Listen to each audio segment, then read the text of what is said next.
Certo dia, quando Jesus estava ensinando o povo no templo e pregando as boas novas, chegaram-se a ele os chefes dos sacerdotes, juntamente com os mestres da lei e os líderes religiosos, e lhe perguntaram: com que autoridade está fazendo essas coisas? Quem te deu esta autoridade?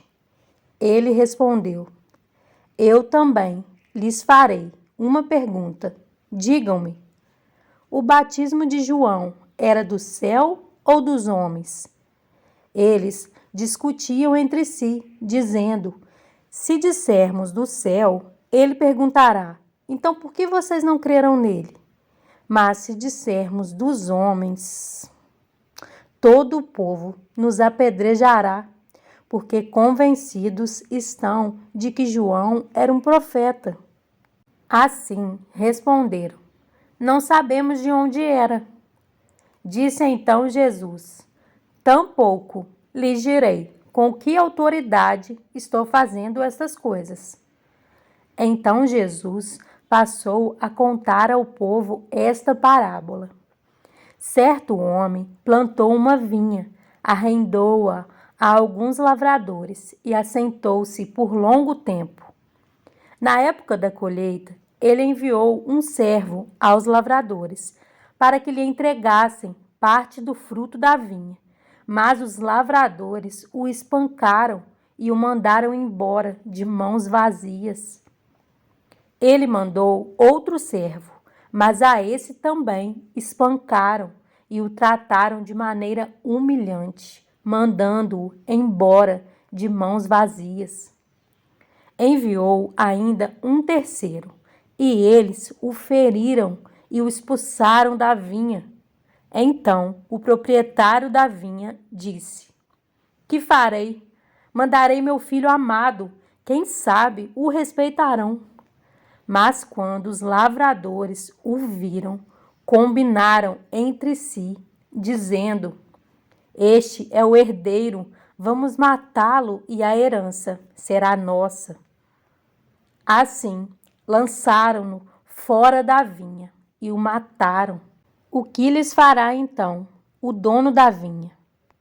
Virá, matará aqueles lavradores e dará a vinha a outros. Quando o povo ouviu isso, disse: que isso nunca aconteça. Jesus olhou fixamente para eles e perguntou: então, qual é o significado do que está escrito? A pedra que os construtores rejeitaram tornou-se a pedra angular. Todo o que cair sob esta pedra será despedaçado, e aquele sobre quem ela cair será reduzido a pó. Os mestres da lei e os chefes dos sacerdotes procuravam uma forma de prendê-lo imediatamente, pois perceberam que era contra eles que ele havia contado essa parábola.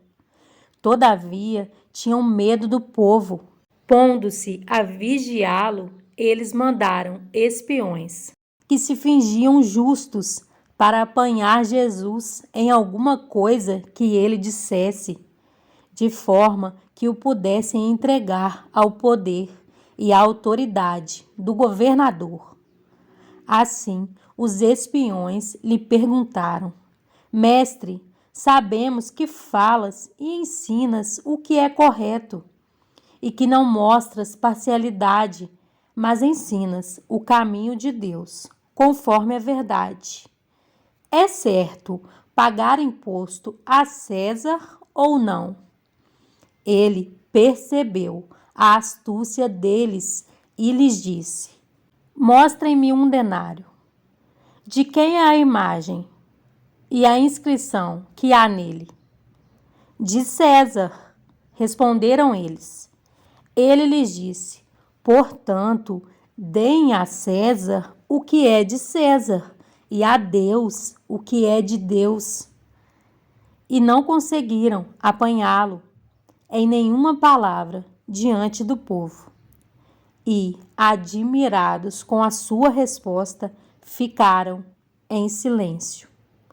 Alguns dos saduceus, que dizem que não há ressurreição, aproximaram-se de Jesus com a seguinte questão: Mestre, disseram eles, Moisés nos deixou escrito que se o irmão de um homem morrer e deixar mulher sem filhos, este deverá casar-se com a viúva e ter filhos para seu irmão. Havia 7 irmãos. O primeiro casou-se e morreu sem deixar filhos. O segundo e o terceiro, e depois também os outros, casaram-se com ela e morreram os 7 sucessivamente, sem deixar filhos. Finalmente, morreu também a mulher. Na ressurreição, de quem ela será esposa, visto que os 7 foram casados com ela?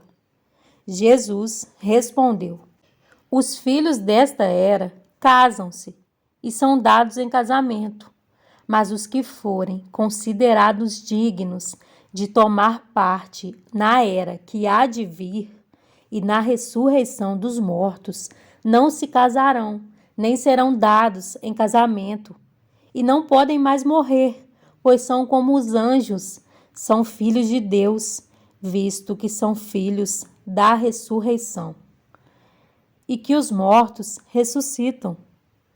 Já Moisés mostrou no relato da sarça, quando ao Senhor ele chama Deus de Abraão, Deus de Isaque e Deus de Jacó. Ele não é Deus de mortos, mas de vivos, pois para ele todos vivem.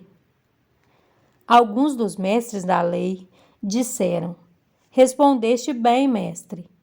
E ninguém mais ousava fazer-lhe perguntas. Então Jesus lhes perguntou: Como dizem que o Cristo é filho de Davi? O próprio Davi afirma no livro dos Salmos: O Senhor disse ao meu Senhor: Senta-te à minha direita, até que eu ponha os teus inimigos como estrado para os teus pés. Portanto, Davi o chama Senhor. Então, como que ele pode ser seu filho? Estando todo o povo a ouvi-lo, Jesus disse aos seus discípulos: Cuidado com os mestres da lei.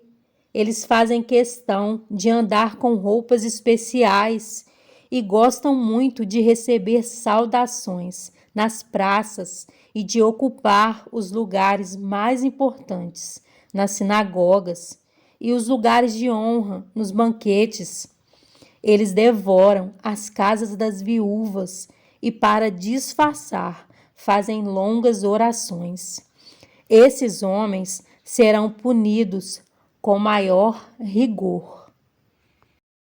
Em João 14, 16 e 17 diz: E eu rogarei ao Pai, e ele vos dará outro Consolador, para que fique convosco para sempre, o Espírito da verdade, que o mundo não pode receber, porque não o vê, nem o conhece. Mas vós o conheceis, porque habita convosco e estará em vós.